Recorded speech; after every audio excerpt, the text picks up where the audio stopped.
जय श्री माताजी. श्री मातांना नमस्कार करून आपले दोन्ही हात श्री मातांच्याकडे. आपण श्री मातांना पाहायचं आहे आणि लक्ष दोन्ही हातांच्या बोटांच्यावरती ठेवूया. श्री मातांच्याकडून जे चैतन्य येते ते आपण शोषून घेऊया, खेचून घेऊया. आपल्या दाही बोटाच्या आतमध्ये ज्या नसा आहेत त्या नसामधून आपण हे चैतन्य आतमध्ये घ्यायचं असतं.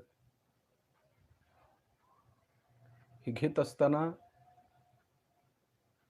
आपण निर्विचार व्हायचा प्रयत्न करायचा. म्हणजे डोक्यातले सगळे विचार काढून टाकायचे, पूर्णपणे थॉटलेस. कुठलाही विचार ठेवायचा नाही डोक्यामध्ये. तसंच आपलं हृदय स्वच्छ ठेवायचं, कुठली अटॅचमेंट ठेवायचीच नाही. सगळं काढून टाकायची. मनातली भीती तर पहिलं काढून टाकायची. निर्भय आपण सजविगे आहे, आपल्याला भ्यायचं काही कारण नाही. आपल्याला कुठल्याही प्रकारचा आजार होणार नाही. कारण जर आपली कुंडलिनी शस्त्राच्या वर कायम राहत असेल, आपण मीठ पाण्यात रोज बसत असू, स्वच्छता करत असू चक्रांची, नाड्यांची, तर आपल्याला कुठल्याही प्रकारचा आजार होणार नाही. आणि झाला तरी लगेच ताबडतोब आपण ठीक करू शकू त्याला. म्हणून निर्भयता पाहिजे. सुरुवातीला ध्यानाला बसताना निर्भय होऊन बसायचं, कशाचं भय बाळगायचं नाही. आणि जे काही करणार आहेत त्या श्री माताजी करणार आहेत, आपण नाही आहे. करता करवित्या श्री माताजी आहेत, हे आपण पक्क लक्षात ठेवायचं. कारण श्री मातांच्या शिवाय आपल्याला कुणीही ज्ञान देत नाही. श्री मातांच्या शिवाय कोण मोठं नाही आहे या जगात. श्री माताजी आणि आपण असा हा योग आहे. आपण हे लक्षात घ्यायचं आहे की श्री माताजी आपल्याला चैतन्य देत आहेत. श्री मातांच्याकडूनच चैतन्य आपण घ्यायचं. श्री मातांच्या फोटोतून जे व्हायब्रेशन्स आपल्याला येत आहेत त्याच व्हायब्रेशन्स आपण खेचून घ्यायचे आहेत. हे आपण लक्षात ठेवायचं आहे. म्हणजे श्री माताजीच आपल्या सर्वे सर्वा आहेत, हे पक्क लक्षात ठेवूया. अन्य कुणी आपल्याला महत्वाचं वाटलं नाही पाहिजे. आधेमध्ये कोणाला आणायचं नाही. त्यामुळे श्री माताजी आणि आपण एवढंच शिल्लक राहिलं पाहिजे, बाकी काही नाही आहे. त्यामुळे आपलं चित्त श्री मातांच्याकडे असावं, व्हायब्रेशन्सकडे असावं. इकडे तिकडे आपलं लक्ष असता उपयोगाचं नाही. ध्यानाच्या वेळेला चित्त आपलं वाया घालवायचं नाही आहे. म्हणजे आपलं चित्त वाया जातं ते विचारामुळे. विचाराकडे आपलं पहिलं लक्ष जातं. आणि विचारामुळे काय होतं की आपण एकतर डावीकडे जातो किंवा उजवीकडे तरी जातो. त्यामुळे श्री मातांच्या समोर बसून सुरुवातीला आपण व्हायब्रेशन्स खेचून घ्यायच्या. आणि ह्या व्हायब्रेशन्स खेचून घेत असताना आपण आपलं डोकं मोकळं ठेवायचं, आपलं हृदय स्वच्छ ठेवायचं. म्हणजे उजवी बाजू आणि डावी बाजू दोन्ही स्वच्छ होतात आपल्या. आणि जे काही चैतन्य श्री माताजी देत आहेत ते आपण शोषून घेतोय. बाकी याच्यामध्ये दुसरा विषय कोणाचा आणायचा नाही आधीमध्ये. म्हणजे आपल्या दृष्टीने श्री माताजीच आपल्या सर्वस्व आहेत, एवढं आपण पक्क हृदयामध्ये बांधून घ्यायचं ठामपणे. विश्वास, दृढ विश्वास की श्री माताजी आपल्याला ठीक करणार आहेत, अन्य कोणी नाही आहे. आपल्याला असं वाटतं की अमुक व्यक्तीने आम्हाला ठीक केलं, तमुक व्यक्तीने आम्हाला ठीक केलं, ट्रीटमेंट सांगितली, म्हणजे काय ते फार मोठे नाही झाले, असं नाही आहे ते. हे सर्व करणाऱ्या श्री माताजीच असतात, हे आपण पक्क लक्षात ठेवलं पाहिजे. त्यांच्या थ्रू श्री माताजी करत, परंतु श्री माताजी मोठे आहेत, ती व्यक्ती नव्हे. म्हणून आपण हे लक्षात घ्यायचंय की व्यक्तीला आपण मोठं करायचं नाहीये. श्री माताजींना मोठं करायचं आहे. श्री माताजींचं नाव झालं पाहिजे सगळीकडे. सहज योग आपला पसरला पाहिजे. सहज योगाचं नाव झालं पाहिजे. समष्टी व्यक्तित्व, व्यक्तीला महत्व नाही आहे. अमुक एक व्यक्तीमुळे हे होतंय, घडतंय असं म्हणता उपयोगाचं नाही. कलेक्टिव्हली कार्य झालं पाहिजे आणि कलेक्टिव्हिटी मध्येच श्री माताजी असतात. आपण हे म्हणायचं नाही की या व्यक्तीमुळे हे होतं, मी आमका आमका आहे, मी फार मोठा आहे, माझ्यामुळे सगळं पसरलं जातंय, सहजोग मी एकटाच कार्य करतोय, मीच ध्यान घेतोय, अमकं-तमकं. अशी म्हणणारी व्यक्ती खरोखर सहजयोगी म्हणताच येत नाही त्यांना.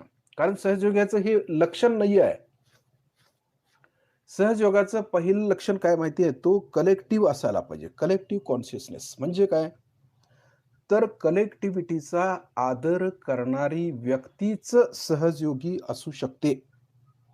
म्हणून आपण हे पक्क लक्षात ठेवायचं, की जोपर्यंत जर कलेक्टिव्हिटीचा कोण आदर करत नसेल, कलेक्टिव्हिटीला मान्य करत नसेल किंवा तिचा सन्मान करत नसेल, तर त्या व्यक्तीला सहजयोगी म्हणता येत नाही. तसे प्रत्येक जणाची ग्रुप आहे तसे. ग्रुप असू देत, काही अडचण नाही. परंतु आपण असं म्हणायचं नाही, की आमचाच ग्रुप श्रेष्ठ आहे, हाच ग्रुप श्रेष्ठ आहे, अमका आहे, तमका आहे, असं नाही म्हणायचं आहे. आम्हाला हे समजावून सांगायचं आहे, की श्री माताजी महत्त्वाचे आहेत, ग्रुप महत्त्वाचा नाही आहे. आपण कुठल्याही ग्रुपमध्ये ध्यान करू शकता. आपण कुठल्याही ग्रुपमध्ये जाऊ शकता. त्याच्यामध्ये कोणालाही कुठल्याही प्रकारची आडकाठी नाही. आपण सर्व श्रीमातांची कार्य करणारे कार्यकर्ते आहोत, सहयोगी आहोत. हे आपण पक्क लक्षात घेऊया. म्हणून अमुक ग्रुपचं ध्यान चांगलं आहे, तमक्या ग्रुपचं अमकं आहे, असं आपण म्हणायचं नाही. कारण ते सहजयोगाला आणि श्रीमाताजींना नाव ठेवल्यासारखं होईल. म्हणून आपण हे लक्षात घेऊया, की आपण जरी कुठेही जाऊन जरी ध्यान केलात, तरी तिथे जाऊन ध्यानच करायचं आहे. बाकी कुठल्या गोष्टी आपल्याला करायच्या नाहीयेत. कारण आपल्यामध्ये आत्मा जो आहे, तो जागृत होणं आवश्यक आहे. आणि आपण आणि श्री माताजी असाच हा सहजयोग आहे. बाकी अन्य तिसऱ्याला मध्ये आपण घ्यायचं नाही. कधीही लक्षात ठेवायचं आपण. ज्यावेळेला आपण ध्यान करतो, त्यावेळेला श्री माताजी आणि आपण असाच योग आहे. काही वेळेला असं वाटतं, की नाही अमक्या-अमक्याने हे नाही करूया, तसं त्या पद्धतीने ते सांगतील त्याप्रमाणे आपण हे करूया. ऐकायचं सगळं. ऐकावे जनाचे करावे मनाचे. म्हटले ना, संतांनी म्हटले ना तसं. करायचं, घ्यायचं. प्रत्येक निगेटिव्हिटीतली पॉझिटिव्हिटी आपल्याला घेता आली पाहिजे. हे आपण लक्षात ठेवायचं. म्हणजे कोणाला धुतकारायचं नाही, कोणाला लांब जा म्हणायचं नाही आहे किंवा कोणाला वाईट आपण म्हणायचं नाही. कारण प्रत्येक व्यक्तीमध्ये श्री माताजी असतातच. आणि त्यामुळे व्यक्तीमध्ये प्लस मायनस दोन्ही गोष्टी असणार. म्हणजे त्याच्यामध्ये पॉझिटिव्हिटी पण असणार आणि निगेटिव्हिटी पण असणार आहे. म्हणजे ह्या 2 गोष्टी असल्यामुळे तर तो मानव झाला. म्हणून आपण काय करायचं आहे, की ह्या गुण आणि अवगुणासकट सर्वांना स्वीकारायचं आहे. आपण अमुकच एका व्यक्तीला मानतो किंवा त्यालाच फार मोठा आहे तो असं समजतो. असं जर आपल्यामध्ये होत असेल, तर आपण काहीतरी चूक करतोय असं म्हणायला काही हरकत नाही. कारण व्यक्तीला या ठिकाणी महत्त्व दिलं जात नाही. व्यक्ती महत्त्वाची नाही आहे सहजयोगामध्ये. श्री माताजी महत्त्वाच्या आहेत, सहजयोग महत्त्वाचा आहे आणि कलेक्टिव्हिटी महत्त्वाची आहे. हे आपण पक्क लक्षात ठेवायचं. म्हणून कोण कुठल्या व्यक्तीला आपण फार महत्त्व द्यायचं कारण नाही.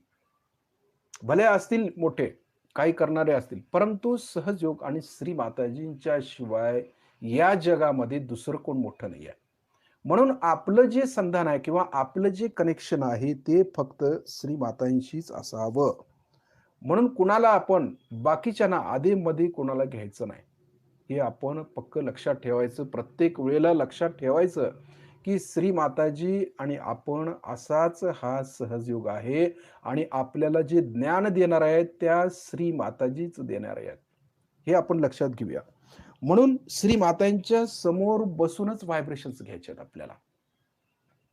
आता आपण व्हायब्रेशन्स घेत असताना काही जण असं आहे, की फोटो आपण लावतो. परंतु अमुक एक फोटो लावलेला असतो, त्या बाजूला दुसरा एक फोटो असतो, परत तिसरा एक फोटो लावलेला असतो. काही हरकत नाही. आपल्या भक्तीचा हा प्रकार आहे. भक्ती आहे आपली, की श्री माताजींचे फोटो आपण लावतोय आणि हे करतोय. परंतु हे करत असताना ज्यावेळी आम्ही ध्यानाला बसतो, त्यावेळेला शक्यतो अभय मुद्रेच्या एकाच फोटोवरती ध्यान करावं. बघा. कारण का? तर त्या फोटोतूनच आपल्याला व्हायब्रेशन्स येत असतात. इतर फोटो लावलेले असतात आपण, काही हरकत नाही, भक्ती आहे. परंतु ध्यानाच्या वेळेला आपण एकच असा फोटो निवडावा, की त्या फोटोवरतीच आपण ध्यान करावं. इतर जे फोटो आहेत, ते थोडंसं आपण बाजूला ठेवून त्या फोटोवरती चित्त जर आपण एकाग्र केला, तर आपली शक्यतो लवकर प्रगती होईल. नाहीतर होणार काय आहे? आम्ही श्रीमातांच्या समोर बसलेलो असतो. श्रीमातांचा तो फोटो आहे तो पाहत असतो आणि त्यातून चैतन्य घेत असतो. त्याबरोबर आजूबाजूला पण काही फोटो लावलेले असतात श्रीमातांचे. कलर फोटो आहेत, ब्लॅक व्हाईट काय असतील ते. त्या फोटोकडे जर आपलं चित्त गेलं, तर व्हायब्रेशन्स आपल्या डिस्टर्ब होऊ शकतात. म्हणजे श्रीमातांच्या ज्या फोटोवरती आपण चित्त एकाग्र केलेलं आहे, त्याच फोटोतून आपल्याला चैतन्य एकसारखं येत असतं आणि जर आपलं चित्त डायव्हर्ट झालं, दुसऱ्या फोटोकडे गेलं, तर त्या फोटोतनं आणि परत व्हायब्रेशन्स वेगळ्या प्रकारचे येऊ शकतात किंवा आपलं चित्त डिस्टर्ब होऊ शकतं. म्हणून शक्यतो काय करायचं, श्रीमातांचा जो अभय मुद्रेचा फोटो आहे, तो एकच फोटो ध्यानाच्या वेळेला आपण ठेवावा. इतर फोटो जरी बाजूला ठेवले तरी चालतील किंवा अशा प्रकारे प्रयत्न करून आपण पाहायचं आहे, की आपलं चित्त एकाग्र होणं महत्वाचं आहे. कारण आपली भक्ती आहे, की आपण श्रीमातांचे सर्व फोटो लावतो. प्रत्येक रूममध्ये श्रीमातांचे फोटो असतात. आपली अशी भावना असते, असा विश्वास असतो किंवा अशी भक्ती आहे, की या फोटोतून चैतन्य बाहेर पडतं आणि ती रूम देखील स्वच्छ होईल किंवा पॉझिटिव्हिटीचं वातावरण घरामध्ये तयार होईल. अशी एक भावना आपली आहे, भक्ती आहे. हे खरं आहे, की श्रीमातांचा फोटो लावला तर त्यातून चैतन्य हे बाहेर पडतच असतं. परंतु यामध्ये ज्यावेळेला आम्ही ध्यानामध्ये जातो, त्यावेळेला एकाच फोटोवरती ध्यान करणं आवश्यक आहे. आणि ज्यावेळेला आम्ही त्या फोटोवरती ध्यान करत जातो, तशी आमची प्रगती होत जाते. हे पण तितकंच सत्य आहे. आपण कधी ऑब्झर्वेशन यामध्ये या बाबतीत केलेलं नाही. तर हे ऑब्झर्वेशन करून पाहायचं आहे आपण.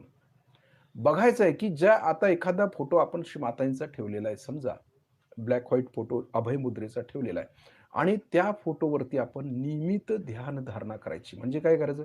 मीठ पाणी देखील त्या फोटोवरती करायचं. परत ध्यान करत असताना गहनतेतलं ध्यान आपण ज्यावेळी करतो, मातांच्याकडून जे त्या फोटोतून चैतन्य येतं, ते चैतन्य आपण खेचून घ्यायचं. म्हणजे तो एकच फोटो आपण वापरायचा आणि असं लक्षात येईल आपल्या, की या फोटोमध्ये जसं आमचं ध्यान वाढेल, तसं त्या फोटोमध्ये देखील बदल झालेला आपल्याला दिसून येईल. म्हणजे आपली प्रगती कशी ओळखायची? श्रीमातांचा जो फोटो आहे ना, त्या फोटोवरनं आपली प्रगती आपल्या लक्षात येईल.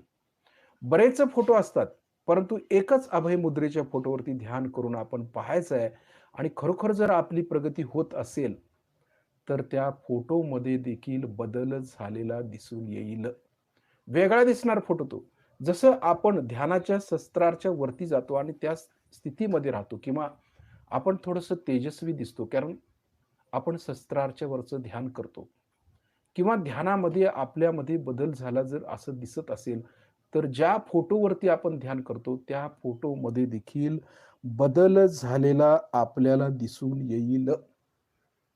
हे योगाचं लक्षण आहे, की श्रीमातांच्याकडे पाहिल्यानंतर त्यांना हे कळून आलं पाहिजे, की ह्या फोटोमध्ये खरोखरच बदल होत चाललेला आहे.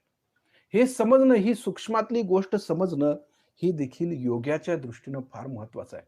म्हणून फोटोमध्ये देखील आपण हे लक्षात घेतलं पाहिजे, की इतर फोटो हे लावण्यापेक्षा ध्यानाच्या तिथे एकच अभय मुद्रेचा मोठा फोटो करून जर लावला ध्यानाच्या वेळेला आणि त्या फोटोवरती जर आपण ध्यान केलं, तर आपली प्रगती तर होतेच, पण आपली प्रगती त्या फोटोमध्ये देखील दिसून येऊ शकते.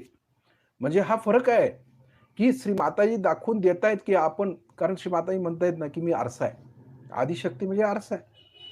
तर आपण या आरशामध्ये पाहू शकतो, की आपण किती गहनतेत जातोय, आपल्यामध्ये किती बदल झालेला आहे, काय आपल्यामध्ये त्रास होता आणि तो त्रास गेला कसा हे आपल्या लक्षात येईल म्हणून त्या फोटोवरती आपण ध्यान करायचं आहे. म्हणून एकाग्रचित्त होण्यासाठी या फोटोवरती आपण ध्यान करून पाहावं आणि त्या फोटोमध्ये कसा बदल होतो याचाही अनुभव प्रत्येक साधकाने घ्यावा. आणि समजलं पाहिजे, की व्हायब्रेशन्सवरती देखील आपल्याला समजलं पाहिजे, की खरोखरच या फोटोतून अतिशय सुंदर पद्धतीने व्हायब्रेशन्स येतायत आणि या फोटोवरती अन्य कोणी ध्यान करायचं नाही. आपण स्वतःच एकटं करायचंय ध्यान. एकाच फोटोवरती. जसं घरामध्ये एक फोटो आपण आपल्यासाठी ठेवलेला आहे. तर त्या फोटोवरती करून पाहायचंय आपण, की खरोखर आपली प्रगती काय आहे? या फोटोवरती अवलंबून राहील. म्हणून आपण फोटो समोर बसून चैतन्य घ्यायचं असतं आणि हे चैतन्य घेऊन आपल्यातली चक्र आपण ठीक ठेवतो आणि आपल्यातली कुंडलिनी या चैतन्यामुळेच जागृत होते. बाकी कुठल्या गोष्टीमुळे जागृत होत नाही.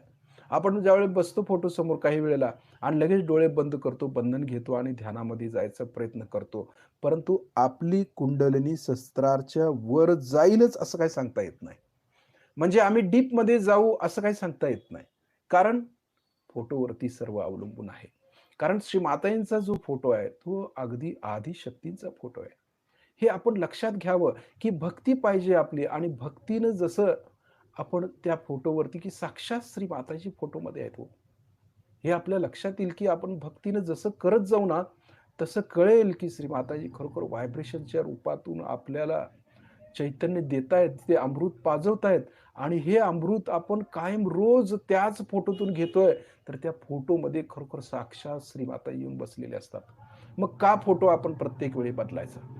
म्हणून अभय मुद्रेच्या फोटोवरती जर खरोखर आपण ध्यान केलात आणि कंटिन्यू त्या फोटोवरती आपण मीठ पाणी, ध्यान सतत श्री मातांच्या समोर आपण जे काय आपलं दुखणं आहे किंवा आपलं जो काय त्रास आहे, आजार आहे, तो श्री मातांना सांगत राहणं, त्या फोटो बरोबर बोलत राहणं, हे जर आपण केलं, तर खरोखरच त्या फोटोमध्ये जिवंतपणा येतो. हे आपल्या लक्षात आलं पाहिजे. आपण सहयोगी आहोत. आपल्याला कळलं पाहिजे, की खरोखरच फोटो म्हणजे सर्वसामान्य नाही आहे. तो श्री मातांचा आदिशक्तींचा फोटो आहे. त्यामध्ये बदल होत जातोच. जर आमच्यामध्ये निगेटिव्हिटी असेल, आता दुसरं उदाहरण घेऊया. जर आमच्यामध्ये निगेटिव्हिटी असेल किंवा तसंच आम्ही जर ध्यानाला बसलो, तर तो फोटो काळा पडतो. चेहरा श्री मातांचा काळा पडू शकतो.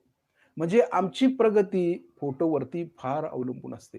जे आपल्यामध्ये आहे तेच फोटोमध्ये उतरत असतं. हे आपण लक्षात घेतलं पाहिजेल आहे. म्हणूनच फोटोचं फार महत्त्व आहे. आपण प्रत्येक फोटो पूजेसाठी ठेवतो. परंतु अभय मुद्रेच्या एकाच फोटोवरती ध्यान करून पहावं आणि आपण हा अनुभव घ्यावा. तर खरोखरच आपण एक सहयोगी आहोत, एक योगी आहोत. तर श्री मातांच्या फोटोचं महत्त्व काय आहे, हे आपल्या लक्षात येईल श्री मातांच्या फोटोवरती ध्यान केल्यानंतर. आता श्री मातांच्याकडे पाहत-पाहत आपले डोळे आपण बंद करायचे. लक्ष व्हायब्रेशन्सवरती ठेवूया. श्री मातांच्याकडून जे चैतन्य येतंय, ते आपण दोन्ही हाताच्या बोटामधून खेचून घेतोय पहा. जर आपण पूर्णपणे स्वच्छ झालो असू, तर व्हायब्रेशन्स अगदी पाण्यासारखे येतात. जर थोडं बहुत अजूनही चक्रांच्या वरती, नाड्यांच्या वरती अस्वच्छता असेल, तर थोडं वारं आल्यासारखं वगैरे व्हायब्रेशन्स येतील. जर फारच पकड आहे, आजारीच आहे आम्ही पकडलंय, तर थोडंसं गरम, कोमट अशा प्रकारे व्हायब्रेशन्स यायला लागतील. आणि अगदीच जी चक्रच पकडले, तर बोटावरती चक्र पकडल्याचं जाणीव होत असते. हे व्हायब्रेशनचे अनेक प्रकार आहेत. हे प्रकार आपल्याला फोटोसमोर ध्यानात बसल्यानंतरच कळतं. म्हणून फोटोसमोर ध्यानाला बसावं. म्हणजे आपल्याला श्री माताजी दाखवून देतील, की व्हायब्रेशन्स कशा आहेत आणि असं करत-करत आपण स्वतःचे निर्णय देखील स्वतः घेऊ शकतो. कारण श्री माताजी साक्षात फोटोमध्ये येऊन बसलेले आहेत. दुसऱ्याला विचारायची गरजच काय आहे आपल्याला? विचारू शकता आपण. काही साधक आहेत, ठीक आहे, मान्य आदर करता आपण. परंतु श्री माताजी आपल्या समोर असताना, साक्षात श्री माताजींच्या समोर आपण बसून ध्यान करतोय, तर आपण बघावं की श्री माताजींना विचारावं. त्या भक्तीनं आपण विचारला तर खरोखरच उत्तर आपल्या हाताच्या बोटावरती येईल. आपण कधीही भरकटणार नाही. लक्षात घ्या. आपण कधीही भरकटणार नाही आणि हे सर्व साधकांना आपण सांगायचं आहे, की श्री माताजी जे ज्ञान देतायत, तेच खरं ज्ञान आहे. बाकीच्या गोष्टीला काही अर्थच नाहीये. कारण माताजींचं जे ज्ञान आहे ते निर्मल विद्या आहे, शुद्ध विद्या आहे. आणि आई जी विद्या देते आपल्याला, ती मुलाला जे योग्य पाहिजे तेच तसंच देत असते ना. जसं आता मुलाला दात नसतील, लहानपणी समजा दात नसतील, तर दूध पाजवते ना.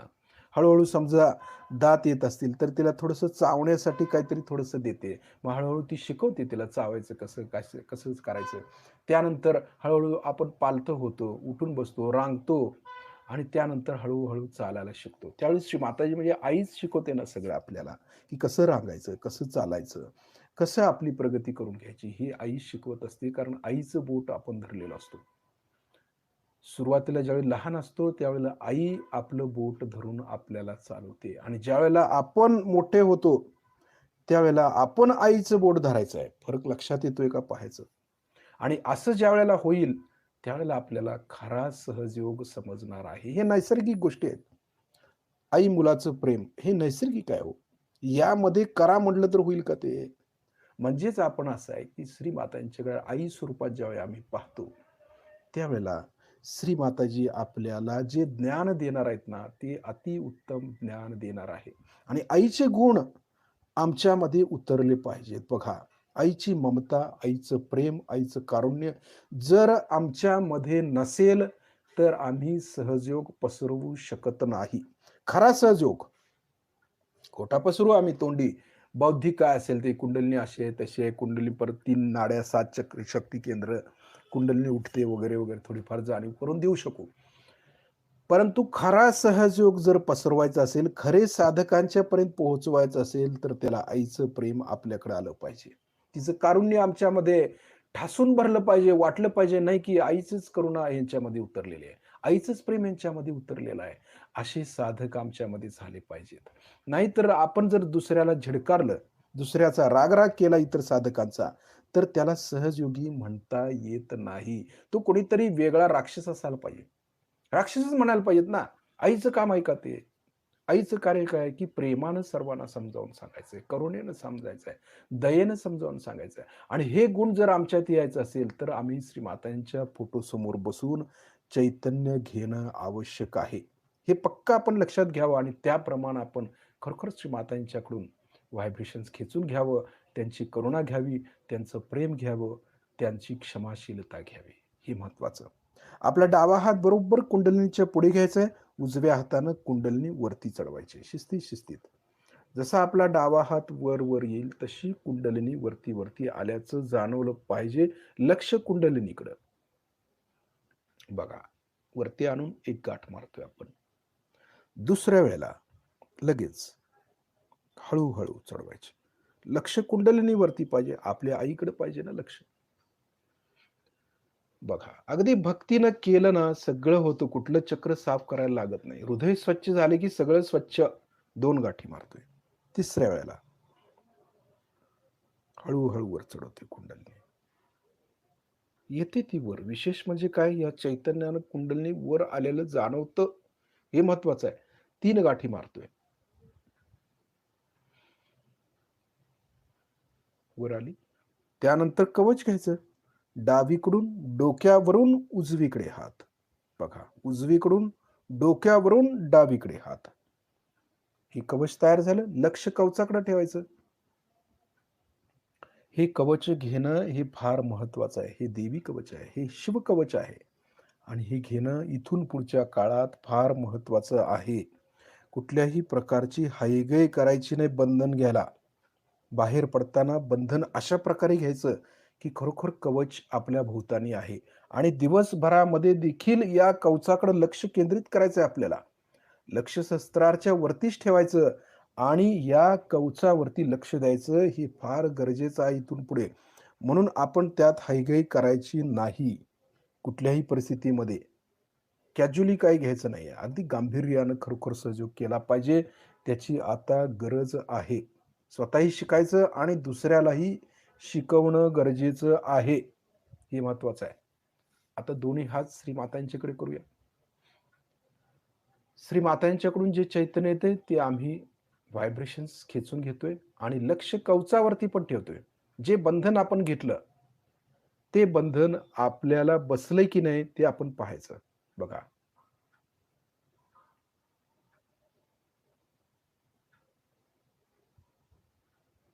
थोडा वेळ पाहायचं, बघायचं. बघणं महत्वाचं आहे ना, पॉज घेऊन. एकसारखं करतच राहायचं नाही सगळं.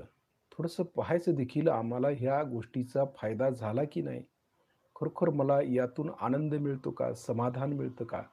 हे बघणं पण गरजेचं आहे ना. हे बंधन घातलं ठीक आहे, परंतु हे बंधन बसलंय की नाही?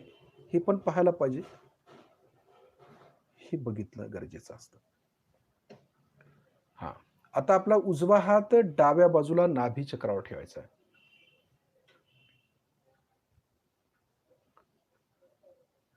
ज्या ठिकाणी आपण हात ठेवलाय त्या ठिकाणी त्या गुरुतत्वावरती लक्ष द्यायचं आहे. आणि इथं श्रीमाताने प्रार्थना करायची आहे, श्री माताजी आपल्या परमकृपेत मीच माझा गुरु आहे म्हणायचं आणि ठासून म्हणायचं भक्तिपूर्वक. उगीच म्हणायचं म्हणून म्हणायचं नाहीये आपल्याला. खरोखरच आपण स्वतःचे गुरु स्वतः व्हायचं आहे. श्रीमाताने दिलेलं असताना आपण का नुसता तोंडी म्हणायचं? व्हायला पण पाहिजे ना. श्रीमाताजी, आपल्या परमकृपेत मीच माझा गुरु आहे. मला अन्य कुणी गुरु नाही आहे. मी कुणाला गुरु मानतच नाही. असं म्हटलं पाहिजे. आपणच आपले गुरु आहे. आपण स्वतः स्वतःला शिकवायचं आणि दुसऱ्याला देखील शिकवायचं आहे. स्वतः कधी तयार व्हायचं आपण? टक्के टोनपे खाल्ल्याशिवाय कसं तयार होणार? थोडासा त्रास होईल, होऊ दे. काही हरकत नाही. थोडासा त्रास झाल्याशिवाय शिकणार तरी कधी आपण? शिकलं पाहिजे ना. स्वतः शिकलं पाहिजे. हे गरजेचं आहे. हे कधी होणार आहे? कार्य कधी करायचं मग? स्वतः अजून शिकतोयच, कॉलेजमध्ये शिकतोय, 1ली शिकतोय, 2री शिकतोय. मग शिकून आपण दुसऱ्याला कधी शिकवणार? शिकवणं गरजेचं आहे. म्हणून इथं हात ठेवून म्हणतोय, श्री माताजी, आपल्या परमकृपेत मीच माझा गुरु आहे. आपण स्वतःला गाईडन्स करायचं आहे. हे फार महत्वाचं आहे. या कलियुगामध्ये अनेक गुरु म्हणा किंवा कुगुरू म्हणा, अगुरू म्हणा, बोकाळलेले आहेत. तर यांचा आपल्याला काहीही उपयोग नाही. जो समाज आहे तो समाज इकडे धावतोय. तर आपण त्यांना खरा सहजयोग शिकवलं पाहिजे. हे आपलं काम आहे ना सहजयोग्यांचं. जसं पूर्वीच्या संतांनी, गुरूंनी केलं, की अंधश्रद्धेला कडाडून विरोध केला.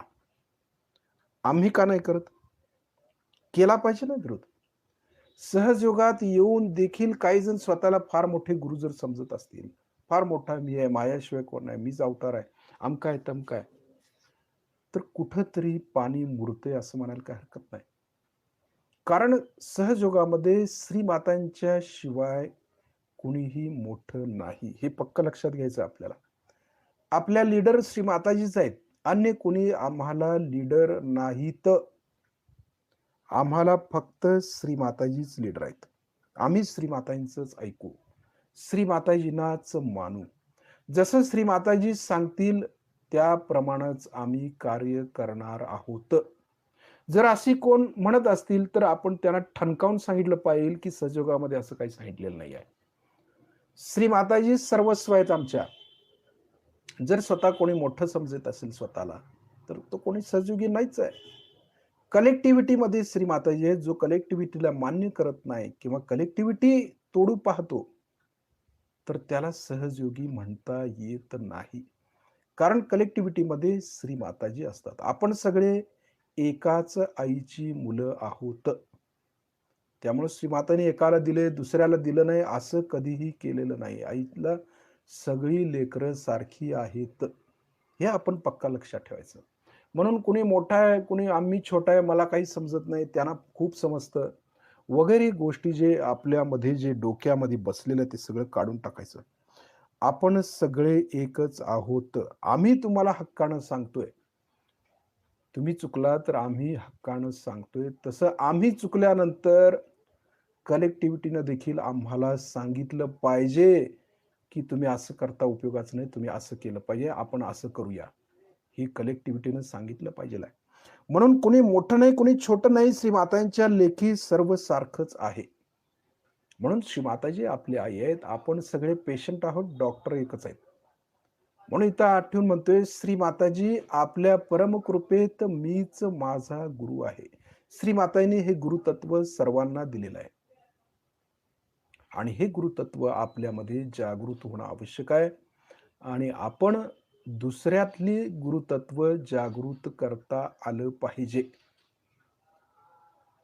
हे महत्वाचं आहे. म्हणजे ज्यावेळेला आम्ही दुसऱ्यावरती कार्य करू, त्याला चैतन्य देऊ, त्याचं जे काही आजार आहेत ते दूर करू, त्याची रोगराई दूर करू, त्याचं दुःख दूर करू, त्याच वेळेला खरं म्हटलं पाहिजे सहयोग त्याच्यातून वाहतोय. वाहिला पाहिजे सहयोग. दिला नाही पाहिजे, दिला तर जातोच आहे. परंतु वाहिला पाहिजे आपल्यातून. वाहणं, चैतन्य कसं प्रवाहित होतं, जल कसं प्रवाहित होतं, तसं करुणा वाहिली पाहिजे सतत. ते शिवतत्वाचं तत्व आहे. शिवतत्वामध्ये मोडतं. करुणा वाहतेच सारखी, क्षमा वाहतेच आहे. किती जण या गंगेमध्ये सगळे धुवून निघणार आहेत. असं आपल्यामध्ये वर्तन पाहिजे, त्याला सहयोगी म्हणायचं. त्यानंतर आपला उजवा हात हृदयावरती ठेवूया. इथं हात ठेवून म्हणूया, श्री माताजी, आपल्या परमकृपेत मी शुद्ध आत्मा आहे, पवित्र आत्मा आहे, निर्मळ आत्मा आहे. मी हे मन, बुद्धी, शरीर, अहंकार काही नाही आहे, फक्त आत्मा आहे. आणि आत्मा आपण बनलं पाहिजे. कसं? हे स्थूल शरीर आहे. आपला हात आपण ठेवला हे दिसतंय स्थूल शरीर. तसंच सूक्ष्म शरीर आपल्या हृदयामध्ये घेतोय आपण. तो मी आहे. बघा, तिकडं लक्ष पाहिजे. आता लक्ष स्थूलाकडे आहे ना, आता सूक्ष्मात आतमध्ये जो आपण चैतन्याचा पुतळा तयार केला आपला स्वतःचाच, तो मी आहे. तो मी आत्मा आहे. तो मी शिव आहे. त्या परमात्म्याचा मी अंश आहे. त्या परब्रह्माचा मी अंश आहे. मी आत्मा आहे. शुद्ध आत्मा आहे. थोडा वेळ तशी धारणा करायची आपण. हे शरीर आणि सूक्ष्म देह. हा स्थूल देह पाहतोय, तसं सूक्ष्म देह आतमध्ये, हृदयामध्ये तो मी आहे. म्हणून म्हणायचं इथं हटून, श्री माताजी, आपल्या परमकृपेत मी शुद्ध आत्मा आहे. तो आत्माच बोलेल, मी आत्मा आहे म्हणून. बरोबर. त्यानंतर आपल्या उजव्या हाताचा तळवा आपल्या डोक्याच्या टाळूवर दाबून धरायचा. मान थोडी खाली झुकवूया. हात दाबून शिस्तीत फिरवायचा आहे. आता ज्या ठिकाणी आपण हात फिरवतोय त्या ठिकाणी लक्ष देऊन भक्तीनं म्हणायचंय, श्री माताजी, आपण साक्षात श्री सहस्त्रार स्वामिनी आहात. कृपा करून आमच्या सहस्त्रदल कमलामध्ये विराजित व्हा. श्री माताजी, आपण साक्षात श्री आदिशक्ती आहात.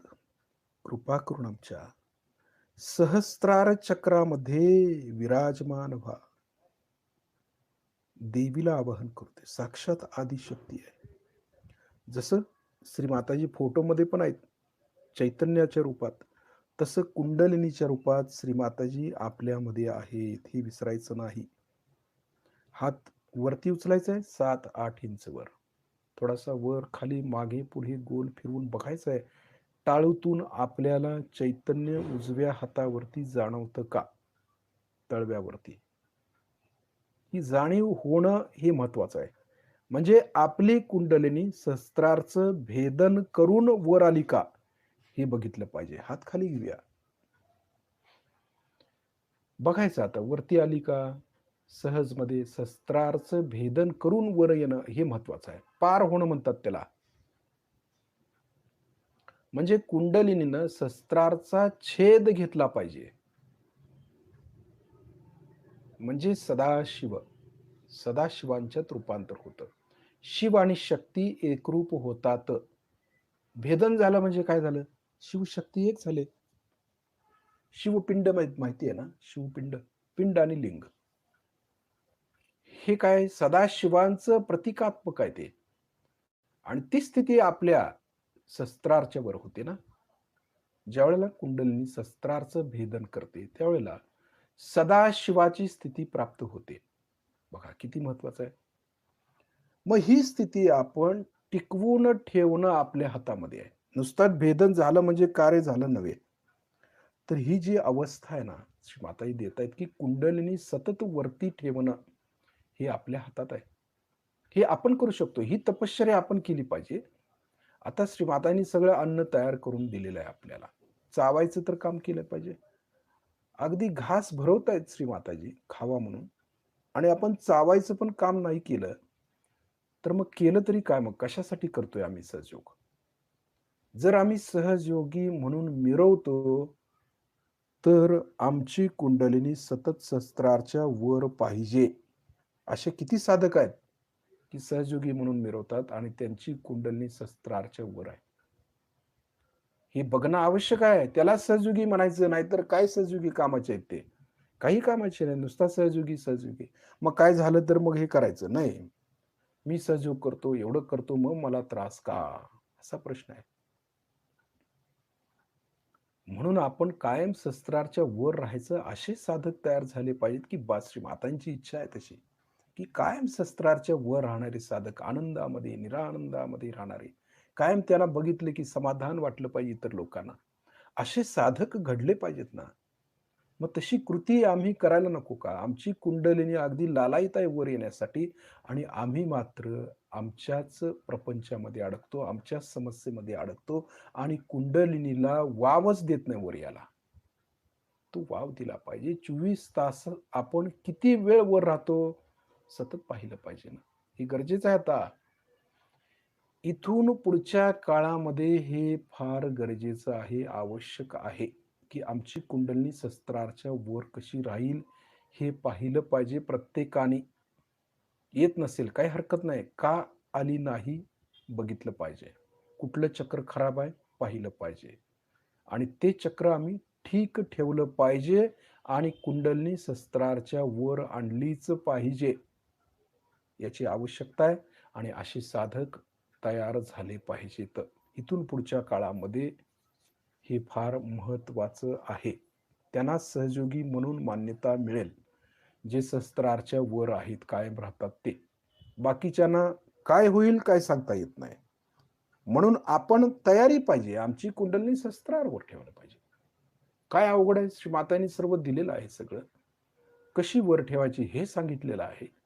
चक्र, नाड्या कशी स्वच्छ करायची हे सांगितलेलं आहे. का कमी पडतो आम्ही? वेळ काढून वेळ आणीबाणीचीच आहे. लक्ष शस्त्राच्या वरतीच ठेवायचं कायम. आता वरती लक्ष आहे आपलं.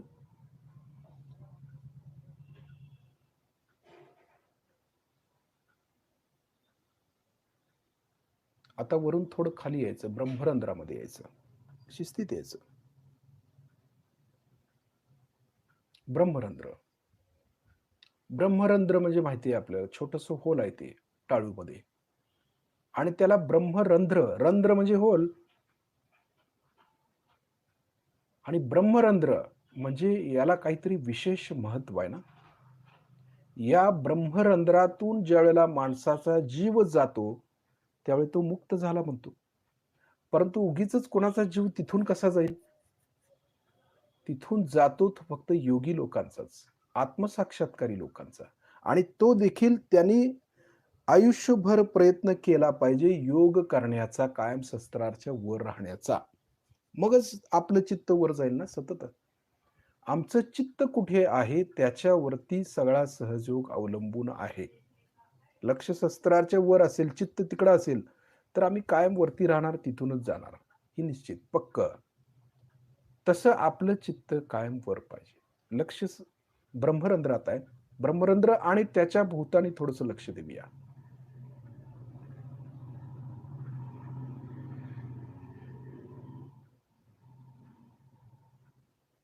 बघायचं कुंडलिनीची जाडी पाहतोय आपण. किती झाली? आपल्यालाच काळजी आहे त्याची. खरोखर आपण एवढं ध्यान करतो, कुंडलीची जाडी वाढली का? का आहे तेवढीच आहे, अजून पिल्लूच आहे ते, त्याची वाढ झाली नाही का? महत्वाचं आहे ना बघणं. अजून पहिलीतच आहे का आपण? पुढे-पुढे शिक्षण घ्यायचं आहे आपल्याला. लक्ष पाहिजे ना आपलं. सतर्कता त्यालाच म्हटले ना, सतर्क. हां. आता ब्रह्मरंध्रातून आज्ञामध्ये येऊया. बरोबर ब्रह्मरंध्राच्या खाली आज्ञाचक्र आहे, टाळ्याच्या वर.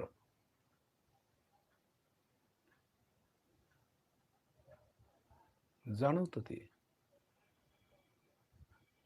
बघा, आज्ञेतून विशुद्धीमध्ये येऊया, वरून खाली विशुद्धीमध्ये. लक्ष दिलं म्हटलं की ते चक्र आपलं प्लावित झालं पाहिजे, कार्यान्वित झालं पाहिजे. एवढी सतर्कता पाहिजे आमच्यात. म्हणजे एवढं ध्यान पाहिजे. चित्त गेलं म्हटलं की कार्यान्वित होऊन आलं पाहिजे ते. बघा, व्हायब्रेशन्समध्ये पण फरक पडतो लगेच. अगदी प्रसन्न चित्तानं केलं ना, चित्त जरी दिलं तरी चक्र साफ होतात. हात-पाय हलवायची गरजच नाही आपल्याला. स्वच्छ करायची गरजच नाही. आपोआप चित्त गेलं की स्वच्छ झालं पाहिजे. म्हणजे चित्त किती पॉवरफुल पाहिजे आणि ते कलेक्टिव्हिटीत फार लवकर होतं. म्हणून कलेक्टिव्हिटीला महत्त्व आहे. विशुद्धीतून अनाहतमध्ये येऊया. वरून खाली अनाहतमध्ये लक्ष.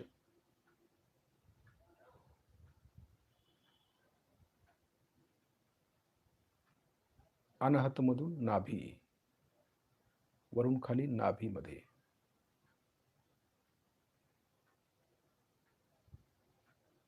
नाभीतून स्वादिष्ठान, स्वादिष्ठानमधून मूलाधार, पाठीचा शेवटचा मणका जिथं मूलाधार शक्ती केंद्र आहे, वरून खाली लक्ष मूलाधारमध्ये.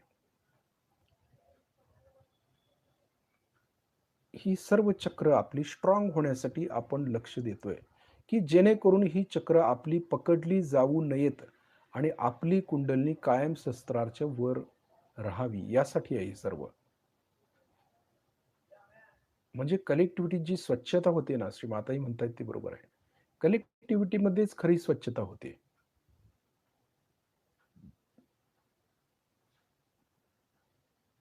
आपलं पूर्ण लक्ष मूलाधार शक्ती केंद्र. श्री माताजी, आपण साक्षात श्री निर्मल गणेश आहात. कृपा करून आमच्या मूलाधार शक्ती केंद्रावरती जागृत व्हा. श्री गणेश स्वरूपात आमच्या मूलाधार शक्ती केंद्रावरती जागृत व्हा. त्या देवतेला आवाहन केल्यानंतर ती देवता मूलाधार शक्ती केंद्रावरती जागृत होते. श्री गणेशजी, आपण आमच्या मूलाधार शक्ती केंद्रावरती जागृत झाला असाल तर परम चैतन्याद्वारे, सुगंधाद्वारे त्याची जाणीव करून द्या. लक्ष परम चैतन्यावर ठेवायचं, सुगंधावर ठेवायचं. येतं का बघायचं. खरोखर ती जागृत झाल्यानंतर एक प्रकारचा विशिष्ट प्रकारचा सुगंध येतो. व्हायब्रेशन्स पण त्यांच्या व्हायला सुरुवात होतात, कारण ती देवता येते. म्हणजे आपण हे प्रूफ आहे, हे प्रूव्ह आहे की खरोखर येते आणि आल्यानंतर चैतन्यामध्ये बदल घडतो. हे किती महत्वाचं आहे. आपण नुसताच त्राटक नाही करायचं की तिथं लक्ष ठेवायचं आहे, लक्ष ठेवायचं असं नाही आहे. त्या देवतेला आवाहनही करावं लागतं. मूलाधारमध्ये कुठली देवता आहे? श्री गणेश आहेत. तर श्री गणेशांची थोडीफार भक्ती, थोडंफार हृदयामध्ये कळकळ आणि थोडं त्यांना भक्तीनं आवाहन केलात तर श्री गणेश उपस्थित होतात. आणि ते केल्यानंतर लगेच लक्ष व्हायब्रेशन्सवर ठेवायचं. कारण भाषा कळली पाहिजे आपल्याला. ते आलेले आहेत बाबा. मग कळणार कसं? त्या चक्रावर तर जाणीव होतेच, पण चैतन्याद्वारे पण कळतं. व्हायब्रेशन्समध्ये बदल होतात. लगे हातामध्ये ट्रिमेंडस बदल होतो. लगेच कदाचित काही जणांना सुगंध जाणवतो. म्हणजे ते आलेले आहेत, येऊन बसलेले आहेत. त्यांचा आदर केला पाहिजे, भक्ती केली पाहिजे. हे जे आपल्याला प्रोटोकॉल आहेत ना, ही सगळ्यात महत्त्वाचे प्रोटोकॉल आहेत. पूजा करताना देखील ते येतात. आपण किती जण त्यांचा आदर करतो? नुसताच पूजा करतो. अथर्वशीर्ष म्हणतो हे समजतो. परंतु ते आलेले असताना त्यांच्या व्हायब्रेशन्स आपण लक्षात घेऊन अगदी भक्तिपूर्वक त्यांचा आदर करणं, हे खरं प्रोटोकॉल आहेत. डिव्हाइन प्रोटोकॉल म्हणतात त्याला. आणि हे जर जमलं आपल्याला, तर मग तेच आपल्याला उच्च स्थितीला घेऊन जातात. म्हणून हे समजलं पाहिजे.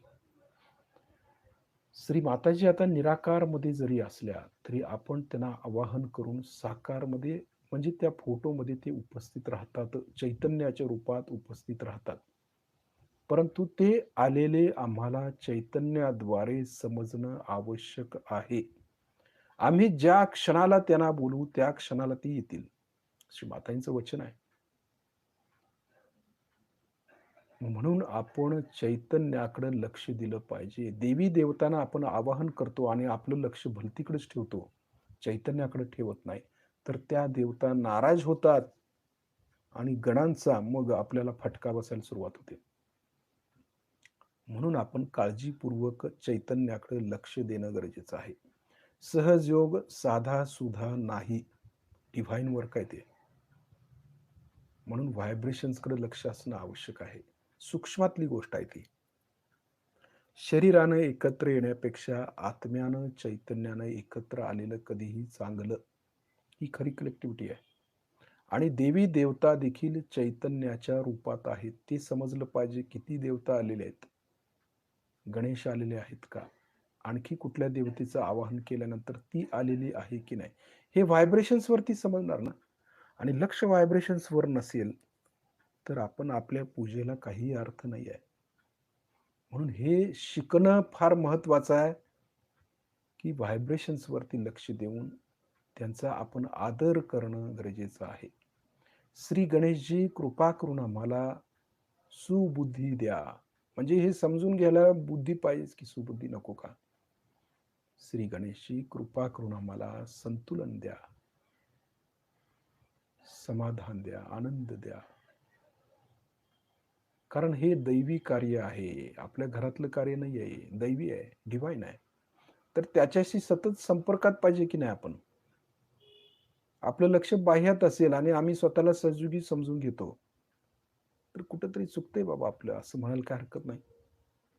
त्या संपर्कात असणारी व्यक्ती किंवा त्याचं व्यक्तिमत्व वेगळं होऊन जातं. हे का नाही आपल्या लक्षात येत?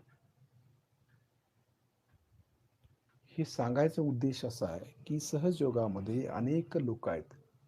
आपण त्यांचा गाईडन्स घेत असतो. त्यांचा आदर करत असतो. परंतु हे करत असताना आपल्या लक्षात आलं पाहिजे, की आपण त्यांना समजून घेतलं पाहिजे, ते किती डिव्हाइन संपर्कामध्ये, दैवी संपर्कामध्ये आहे, हे बघणं गरजेचं आहे. आणि आपण स्वतः त्या पद्धतीनं त्या संपर्कात आलं पाहिजे. डिव्हाइन, देवीच्या, श्रीमातांच्या संपर्कात, व्हायब्रेशनच्या संपर्कात आलं पाहिजे आणि सतत आलं पाहिजे. नुसता ध्यानाच्या वेळेला नको आहे.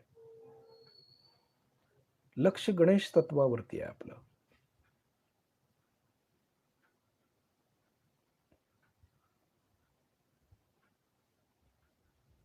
आता मूलाधार मधून थोडंसं वरती यायचं आहे आपल्याला. कुंडलिनीवरती लक्ष देऊया. गौरी माता जी कुंडलिनी आहे, जी शिवांची शक्ती आहे, तिचं अजून शिवांशी मिलन झालेलं नाही आहे, ती गौरी माता कुंडलिनी. त्या कुंडलिनीकडे लक्ष देऊया. आता हळूहळू ही कुंडलिनी वरती आणूया मूलाधारमधून. त्रिकोणाकार अस्थितून वर आणायची. बघा, आपण कधी लक्षच दिलं नाही तिकडे. कारण फटकन कुंडलिनी वर येते आणि वरती लक्ष देण्याचा प्रयत्न करतो आणि विचार आपल्याला सतावतात. परत खाली येते ती. म्हणून सूक्ष्म पद्धतीनं लक्ष द्यायचं. तिला हळू वरती आणायची. बघा, पाठीच्या मणक्यातून तिला वर आणायची. शिस्तीत. स्वाधिष्ठान. स्वाधिष्ठानमधून नाभी हळूहळू वर आणायची. 3.5 फूट आहे ती वर. बघा, जाणवते ती, जाणवतं पाठीच्या मणक्यातून येतेच ती. किती म्हणजे फार सूक्ष्म आहे ते.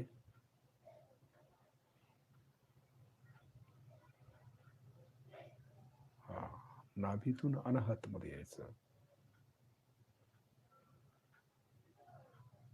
बघा, पाठीच्या मणक्यात बारीक सूक्ष्म लक्ष दिला ना, खरोखर तिची वळवळ, ती कशा पद्धतीने वर येते, कशी थांबते, कसा आवाज करते ना, तेही कळतं.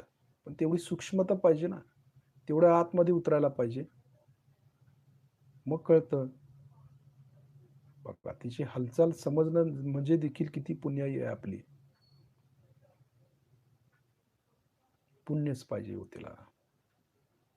खरोखर ती समजायला. आपल्या जवळच आहे, परंतु पुण्याई नसल्यामुळे काही कळत नाही. बाह्यातच लक्ष सगळं असतं, त्यामुळे कळत नाही. नाभीतून अनाहत मध्ये येऊया हळूहळू. अनाहत. बघा, पाठीचा मणका खालून वर, मग ते मणक्यातून खालून वर पर्यंत जाणवतं ना. 3.5 फूट आहे ती. हळूहळू बघा, तिची जाडी पण कळेल आपल्याला. पाठीच्या मणक्यावर केवढी आहे ती, अजून बारीक आहे का मोठी झालेली आहे, केवढी आहे तेही कळतं. म्हणून लक्ष ठेवायचं असतं. अनाहत.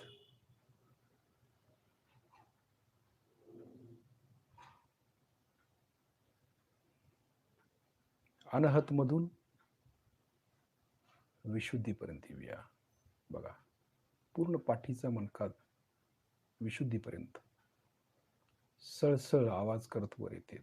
सळ, स, ह, श, श, ही जी बीजाक्षर आहेत की नाही आपली, अ पासून ज्ञापर्यंत, श, स ही सगळी त्याच्यापासूनच देवनागरी भाषा आहे ती. देवनागरी भाषा म्हणजे काय? देवांची भाषा. संस्कृत आहे ना, संस्कृत आपले जे स्तोत्र आहेत, मंत्र आहेत, ते सगळे संस्कृत का आहेत? कारण कुंडलिनीपासून ते तयार झाले. तिच्या आवाजापासून ती भाषा तयार झाली आहे. देवांची भाषा म्हणतो त्याला. म्हणून त्याला महत्त्व आहे. म्हणून त्या मंत्राला महत्त्व असतं, की कुंडलिनीच आवाज करते आणि श्री माताजीने अगदी आपल्याला सूक्ष्मातलंच दिलंय. ती काय म्हणायची गरज आहे तेव्हा? तरी देखील आपण म्हणतोच काही वेळेला. काही हरकत नाही. परंतु हे महत्त्वाचं आहे, की ती वर आल्यानंतर कुठला आवाज करते, कुठल्या चक्रावर आल्यावर कसा आवाज येतो ते समजावं आपल्याला. इतकी सूक्ष्मता यावी. एवढी शांतता आपल्यामध्ये पाहिजे. विशुद्धीतून आज्ञा. पाठीच्या मणक्यातून वर, खालून वर शिस्तीत आज्ञेपर्यंत. आज्ञेतून सहस्त्रार. आता तिचं तोंड सहस्त्रारमध्ये आहे आणि बाकीचं जे धड आहे ते पूर्ण पाठीच्या मणका त्रिकोणाकार अस्थिपर्यंत आहे बघा. असं लक्ष ठेवायचं म्हणजे जाणवतं ते. तिची वळवळ, तिचा तो गारवा आणि तिची सगळ्यात महत्त्वाची म्हणजे जाडी. ती कळतं पाठीच्या मणक्यातून. हे महत्त्वाचं आहे ना त्यातलं. म्हणून लक्ष ठेवायचं सूक्ष्मामध्ये.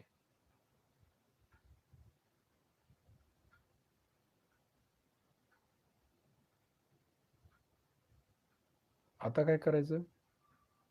ती सहस्त्रारमधून ती फणावर काढते. बरोबर आहे? तसा फणावर काढायचा तिला. फणावर काढून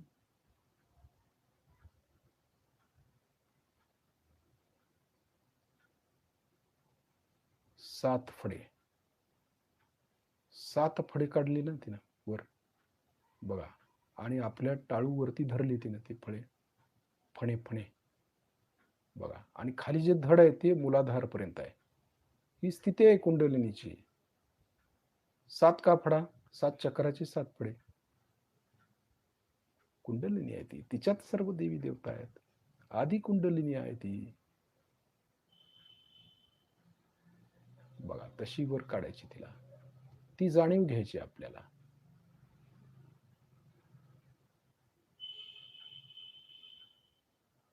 प्रत्येक देवतांच्या डोक्यावरती पण नाग दाखवतात. जसं जैनांच्या मध्ये पार्श्वनाथ आहेत, आदिनाथ आहेत, ते शिवच आहेत ना. त्यांच्या डोक्यावरती पण नाग आहे. असा फणा धरलेला डोक्यावरती.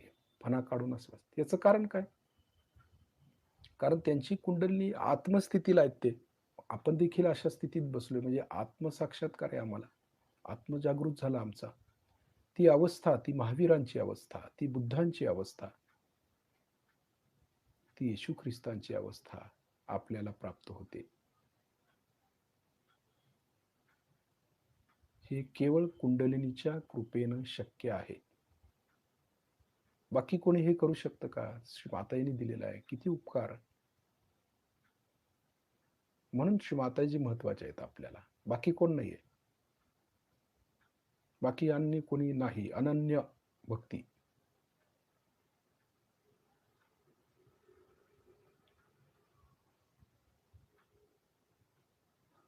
आता हळूहळू कुंडलिनी सात फड्याचा वरती काढायचा तो वर बघा. वरती वरती वरती आणायचं त्याला. येते का बघा? जाणवतं का? एक वेगळ्या प्रकारची जाणीव आपल्याला होईल. ते शिवतत्व आहे. ती सदाशिवांचं तत्व आहे.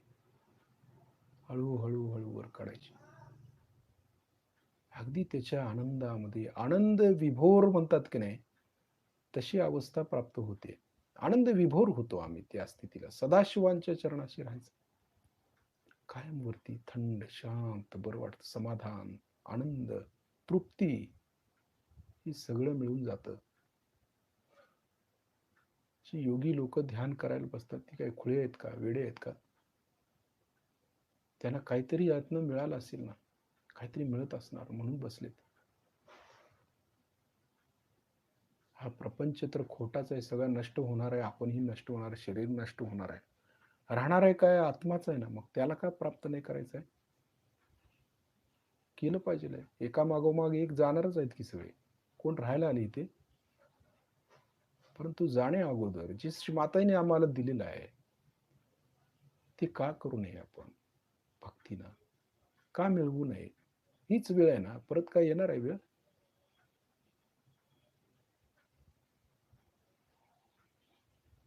असा वेळ वाया घालवून चालणार नाही. केलं पाहिजे. हळू आता तिला वरती काढायची आपण. वर घेऊन जायची. बघा किती वरपर्यंत जाते? आकाश तत्वापर्यंत. सदाशिवांशी एकरूप. पूर्ण 3.5 फूट कुंडलिनी वर आणली आपण श्री मातांच्या कृपेत. वरती घेऊन जायचं तिला. त्या स्थितीमध्ये राहायचं, त्या आनंदात राहायचं, त्या निरानंदात राहायचं.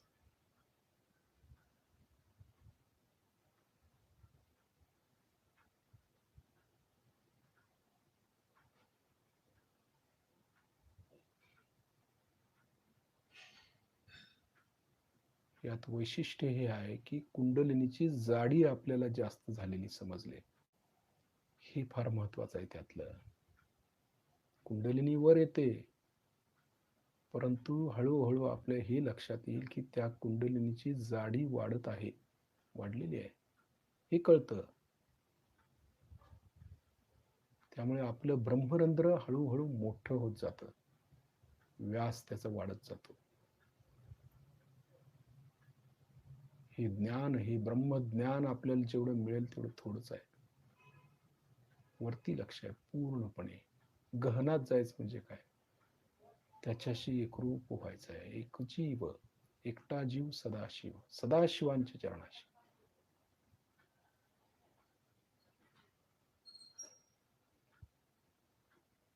आपण स्वतःच वर येतोय अधांतरी. संपूर्ण देहातली ताकद आपण कुंडलिनीला लावलेली आहे. कुंडलिनीकडे लक्ष आहे. आपण स्वतः चैतन्याच्या रूपात शस्त्रारमधून वर येण्याचा प्रयत्न करतोय. बघा तशी स्थिती आहे ती. त्या कुंडलिनी बरोबर एकरूप व्हायचं आहे आपल्याला. आपल्या आई बरोबरच आपल्याशी एकरूप व्हायचं आहे ना.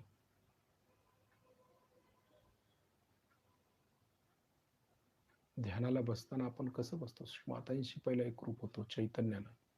आता ह्या कुंडलिनीने एकरूप व्हायचंय आपण. कुंडलिनी आणि आपण एकरूप व्हायचं. जसं कुंडलिनी शस्त्राच्या वर काढली, तसं आपणही कुंडलिनी बरोबर वर यायचं. शस्त्रारमधून, ब्रह्मरंध्रातून वर यायचं. प्रयत्न करायचा. देह खाली ठेवतोय आणि आपण वर येतोय. कनेक्शन हाताबरोबर आहे.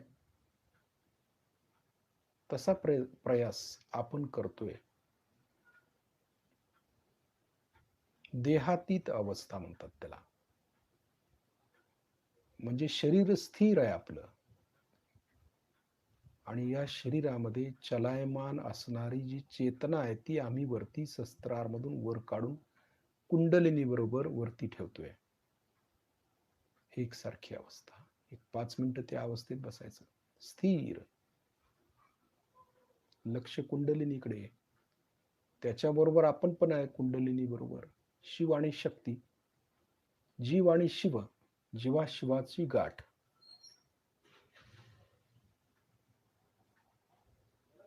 ती स्थिती आहे, एक प्रकारची अवस्था आहे ती. योगी लोकांच्या ह्याच्यातली अवस्था आहे ती, ती मिळवायची.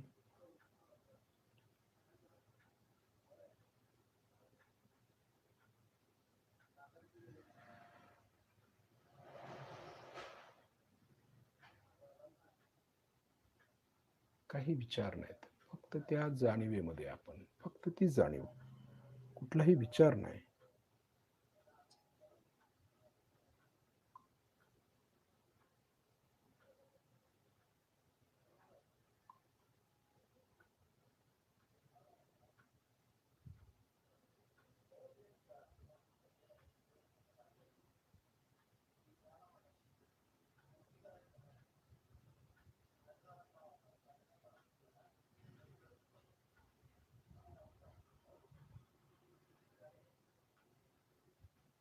शून्य शिखर पर अनहत बाजिले.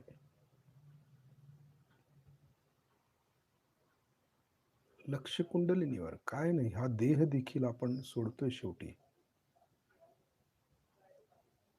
वरच आहे लक्ष.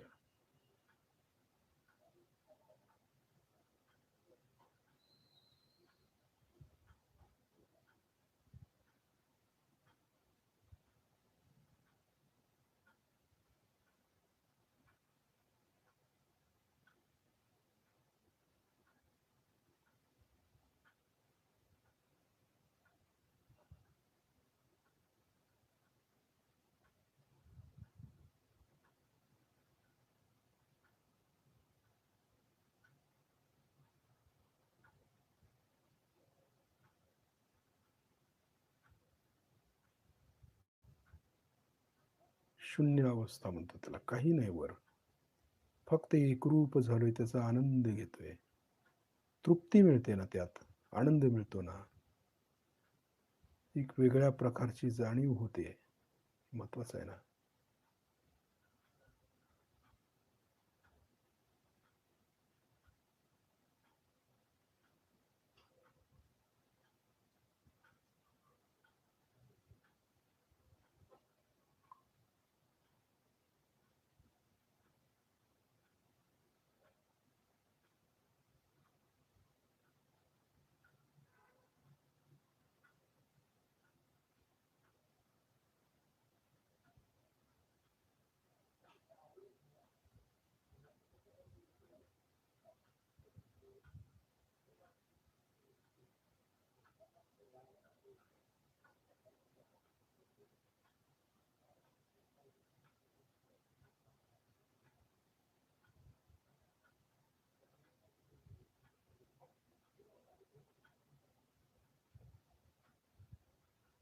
खाली यायचं नाही, तीच अवस्था. तिलाच वरती, वरती, वरती घेऊन जायचं. खाली नाही यायचं. खाली आले की बिघडते. ही सवय लावून घ्यायची आपल्याला. वर राहायची. जे आपण खाली येतो ना सतत, ते वर लावून घ्यायचं. वरती राहायचं.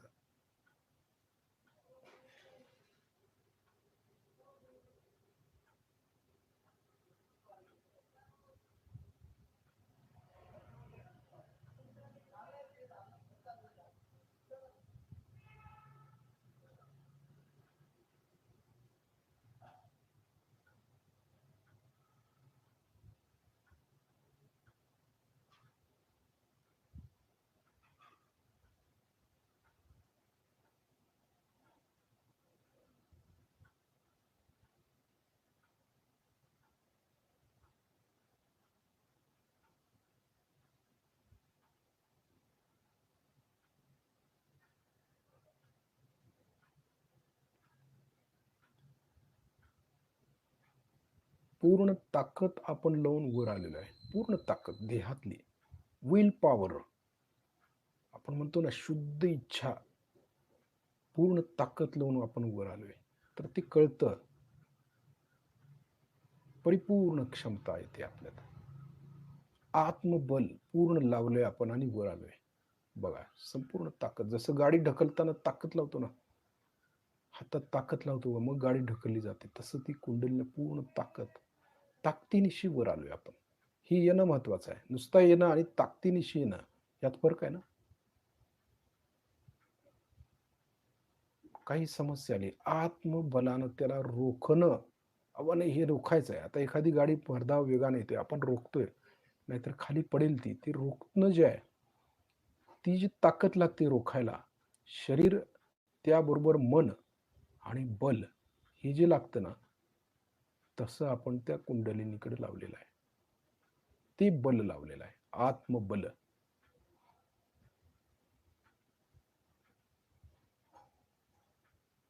त्याच्याने आम्ही वरती जातोय, नुसता वर जात नाही आहे. त्यामुळं उच्च उच्च स्थितीला जातो. नाही, वर जायचंय, वर जायचंय पूर्ण. अजून वर आहे असं. ती क्षमता आमच्यामध्ये श्री माताही देत आहेत. मग फक्त आमच्यात आत्मबल पाहिजे वरती जाण्याचं. हनुमान जसं उड्डाण करतात, पृथ्वी तत्वातून आकाशाकडे झेप ज्याला म्हणतो ना, झेप घेता आली पाहिजे, तसं आत्म्यानं सहस्त्रारमधून वर झेप घेतली पाहिजे. बघा, तशी झेप ज्यावेळी घेऊ ना आपण, त्यावेळेला खऱ्या अर्थानं वरच्या स्थितीला जातो.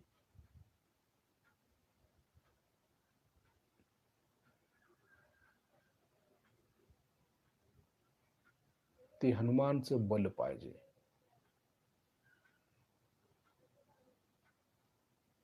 म्हणजे विल पॉवर देखील आपली वाढते. आत्मबल वाढवण्याचा हा एक प्रकार.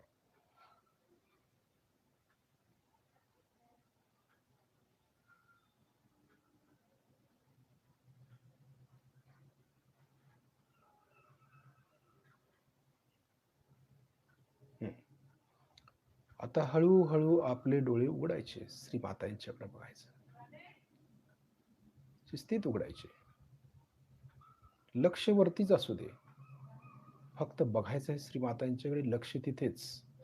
आणि हाताच्या बोटांच्या वरती पण व्हायब्रेशन्स कुठल्या प्रकारे येत आहेत ते पाहायचं. ची क्वालिटी काय फरक पडला का ते बघायचं. हे कळावं म्हणूनच आज काय लावलेलं नाही. म्युझिक पण नाही, काहीच नाही लावलं. कारण वरची स्थिती कळणं गरजेचं आहे. जे आत्मबल, ज्याला शिवतत्वामध्ये येतं ते. आत्मबल कुठे येतं? शिवतत्व, हृदयापासून येतं ना. जी उड्डाण आपल्याला घ्यायचं आहे, जे उड्डाण आपल्याला करायचं आहे, ते आत्मबल, अगदी पूर्ण क्षमता ज्याला म्हणतो, ती येण्यासाठीच काय लावलं नव्हतं. ती कळावं आपल्याला यासाठी आहे. या सर्व आतल्या गोष्टी असतात. चित्त एकाग्र झाल्याशिवाय कळत नसतं. बघतोय आपण शिवाताईना, लक्ष व्हायब्रेशन्स वरती पण आहे आणि शस्त्राच्या वरती पण आहे.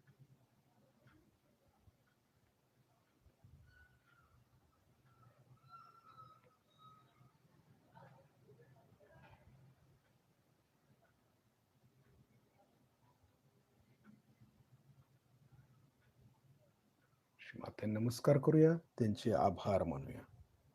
श्री माताजी, आपल्या चरणाशी कोटी कोटी प्रणाम, कोटी कोटी प्रणाम.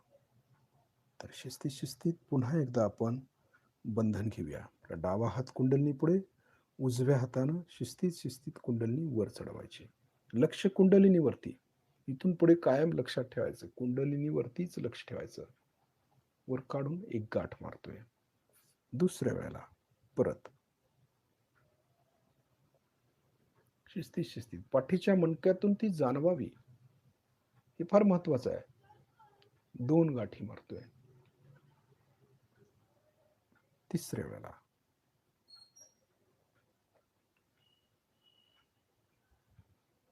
शिस्तीत शिस्तीत 3 गाठी मारतोय. परत कवच, डावीकडून डोक्यावरून उजवीकडे हात. बघा, उजवीकडून डोक्यावरून डावीकडे हात. लक्ष कवचावरती ठेवायचं. आता कवच कसं घ्यायचंय आपल्याला चांगलं माहिती आहे. त्यामुळं कवचाकडे लक्ष देणं आवश्यक आहे आपण सर्वांनी. जे सहयोगी चुकतात बंधन घ्यायला, त्यांना शिकवणं गरजेचं आहे. फार महत्वाचं आहे ते. या बंधनामध्येच सगळा सहयोग आहे. आपलं संरक्षण आहे. हेच शिवकवच आहे.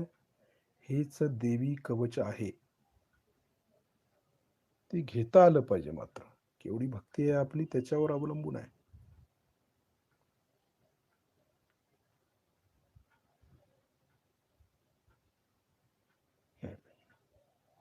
तर उद्या दिवसभर आपलं चित्त शस्त्राच्या वरती ठेवायचं आहे आणि आपल्या कवचावरती ठेवायचं. हे सगळ्यात महत्वाचं आहे. जय श्री माताजी.